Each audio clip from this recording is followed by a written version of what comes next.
నా పేరు doctor కొట్టేచన్నయ్య, retired ప్రిన్సిపల్ను మరియు కర్నూలు జిల్లా బీజేపీ అధికార ప్రతినిధి కూడా. గత నెలలో ఆవిర్భవించిన కాక్రోచ్ జనతా పార్టీ బండారం అప్పుడే బయటపడింది. అసలు అభిజిత్ దీప్కినే దేశద్రోహి.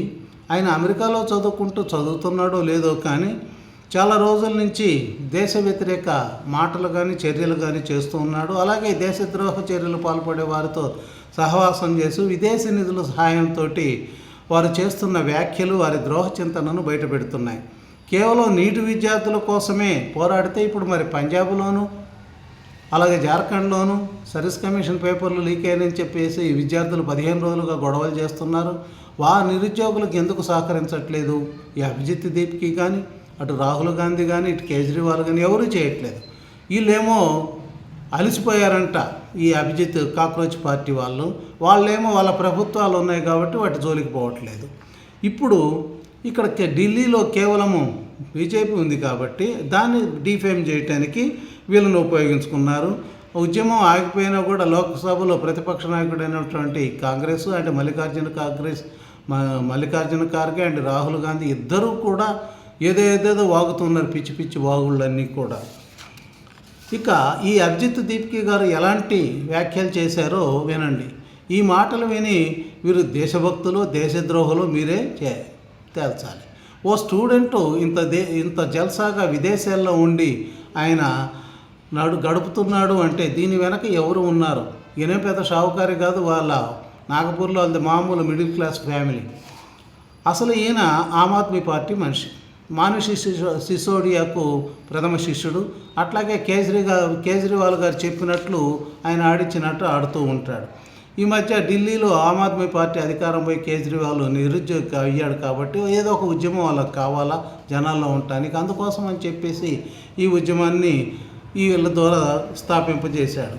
అసలు ఈ అభిజిత్ దీప్కి ఎంత దేశద్రోహి అంటే ఎంత దేశ వ్యతిరేకి అంటే ఆజాదీ కాశ్మీర్ అంటే స్వతంత్ర కాశ్మీర్కి ఆయన సపోర్ట్ చేస్తాడు, అది విడిపోవాలంట. అలాగే పశ్చిమ బెంగాల్ కూడా బంగ్లాదేశ్లో కలిపేయాలంట. బెంగాల్ ఎన్నికల సమయంలో 2 లక్షల మంది పోలీసులను దింపితే రక్షణ కోసము వాళ్ళంతా తాలిబాన్లతో సమానమంట.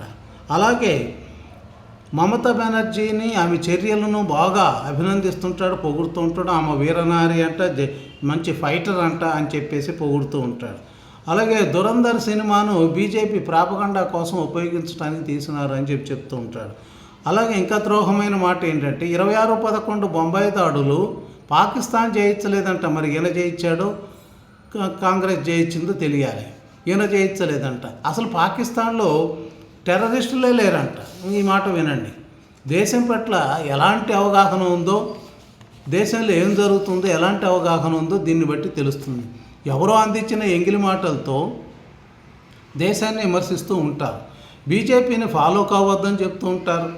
అలాగే ఇలాంటి దేశ వ్యతిరేకి కాబట్టి ఈయనకు మన దేశంలో కన్నా బంగ్లాదేశ్ పాకిస్తాన్లో ఆయన ట్విట్టర్లో చాలామంది ఫాలోవర్స్ ఎక్కువ మంది ఆ దేశాల వాళ్ళు ఉంటారు. ఎందుకంటే ఈ దేశాన్ని విమర్శిస్తున్నాడు కదా, అందుకని వాళ్ళకి ఆనందం. ఈ 12 ఏళ్ల స్థిర ప్రభుత్వం దేశాన్ని అభివృద్ధి పదంలోకి తీసుకెళ్తూ ఉంటే దీన్ని అస్థిరపరిచి నేపాల్, శ్రీలంక, బంగ్లాదేశ్లో ప్రభుత్వాలు మార్చినట్టు మార్చాలని పన్నాగం పన్ని ఈ ప్రతిపక్షాలైనటువంటి కాంగ్రెస్, ఈ కేజ్రీవాల్ పార్టీ, అలాగే కమ్యూనిస్టులు వీళ్ళందరూ కూడా మోడీని దించాలి. ఆయన టార్గెట్ అంతా మోడీని దించాలి. మోడీ ఉంటే మేము నెగ్గలేము అనేదానికి ప్రత్యక్ష ఎన్నికల్లో పాల్గొనకుండా పరోక్షంగా ఈ విధంగా పడదోసి అధికారికలు రావాలనేది ఇలా కోరిక. పాపం అదే అయ్యేది కాదు. ఈ అభిజిత్ దీప్కి తోడుగా ఉండి మినిస్టర్లతో మంతనాలు జరిపిన వాడు సౌరవ్ దాస్. ఈ సౌరవ్ దాస్ అసలు ఇండియన్ కాదు, భారతీయుడు కాదు, నేపాల్ వాడు. ఈయనకు అదేది ఓపెన్ సొసైటీలో సభ్యుడు, జార్జ్ సోరస్ నడుపుతున్నటువంటి ఓపెన్ సొసైటీలో సభ్యుడు. ఈ ఓపెన్ సొసైటీలో సభ్యుడైనటువంటి ఈయనకు జార్జ్ సోరస్ నెలకు వాళ్ళ పనిని బట్టి 2 లక్షలు, 3 లక్షలు, 4 లక్షలు, 5 లక్షలు ఈ విధంగా ఇస్తూ ఉంటారు. అలా ఇస్తూ ఉంటే వాళ్ళకు జీతగాళ్ళలాగా పనిచేస్తున్నారు.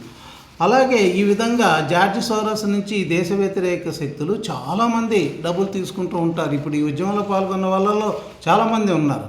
ఈయన గారు గర్ల్ ఫ్రెండ్ స్వీడన్ నుంచి వచ్చింది. ఆమె అక్కడ కూడా ఈ దేశాన్ని విమర్శిస్తూ ఉంటుంది. స్వీడన్లో 22 ఏళ్ళ ఏం పేరు గ్రెటా టెన్బర్గ్ ఈమె స్వీడన్ 22 ఏళ్ళ యువతి. భారతదేశం మీద ఈమె ఏందో కోపం అర్థంగా ఏంటంటే సౌరదాస్ ఫ్రెండ్ కాబట్టి ఈమె కూడా జార్జ్ సోరస్ నుంచి డబ్బులు వస్తున్నాయి కాబట్టి ఇద్దరు కలిసి ఇదే పని మీద ఉన్నారు.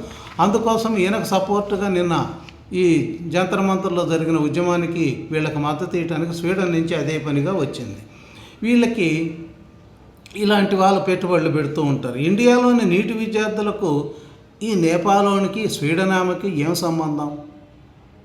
వాళ్లకు వీళ్ళు సపోర్ట్. మన దేశంలో ఉన్నటువంటి దేశద్రోహులు వీరందరి చరిత్రలు పోలీసులు సేకరిస్తున్నారు. వీరికి మద్దతు ఎవరిచ్చారు ఈ దేశంలోనే సేకరిస్తున్నారు. వీరందరికీ త్వరలో సినిమా చూపిస్తారు. నిజమైన నీటి విద్యార్థులు లేకుండా జరిగిన ఈ పోరాట ఉద్యమం 100% మోడీ ప్రభుత్వాన్ని దించడానికి, అస్థిరపరచడానికి అనేది స్పష్టమైనటువంటి విషయం. అందుకే దాంతో లబ్ధి పొందాలని చూసినటువంటి కాంగ్రెస్, ఆమ్ ఆద్మీ పార్టీ, కమ్యూనిస్టులు, కుహాన శక్తులు వీళ్ళందరూ కూడా వెళ్ళెట్లబడ్డారు. ఈ దేశంలో అది కాదు. మోడీ, అమిత్ షా ఉన్నంతకాలం వీరి పప్పులు ఎన్ని చేసినా కూడా ఉడకవు అనేది నేర్చుకోవాలి. తస్మాత్ జాగ్రత్త.